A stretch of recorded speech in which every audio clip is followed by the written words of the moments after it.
Hello friends, இன்றைக்கி veg kurma பார்க்குறோம்.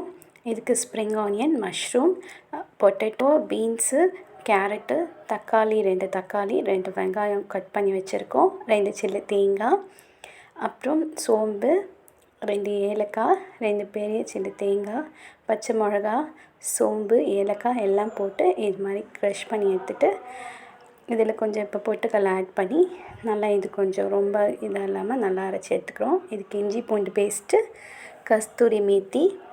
இப்போது குக்கரில் எண்ணெய் போட்டு 2 பிரியாணி இலை போட்டு வெங்காயம் கட் பண்ணி வச்சுருக்க வெங்காயம் ஆட் பண்ணிக்கிறோம்.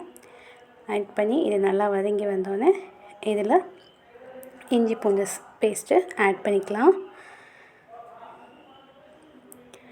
ஆட் பண்ணிவிட்டு நல்லா வெங்காயம் நல்லா கண்ணாடி பதத்தில் வந்தோடனே இப்போ இதில் கொஞ்சம் கஸ்தூரி மேத்தி போட்டு தக்காளி கட் பண்ணி வச்சுருக்க தக்காளி,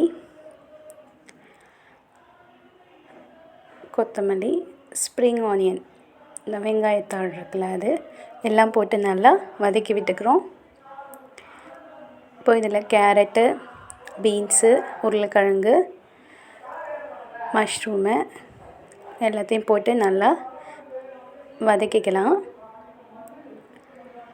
அப்புறம் கொஞ்சம் உப்பு சேர்த்து இதோட இப்போ நம்ம அரைச்சி வச்சுருக்க பேஸ்ட் இருக்குல்ல அதை இப்போ ஆட் பண்ணிக்கிறோம். உங்களுக்கு எவ்வளோ அளவுக்கு கொஞ்சம் தண்ணியாக வேணும்னா நீங்கள் இன்னும் கொஞ்சம் தண்ணி கூட ஆட் பண்ணிக்கலாம். இப்போ இதில் கொஞ்சம் பெப்பர் பவுட்ரு போட்டுக்கிறோம்.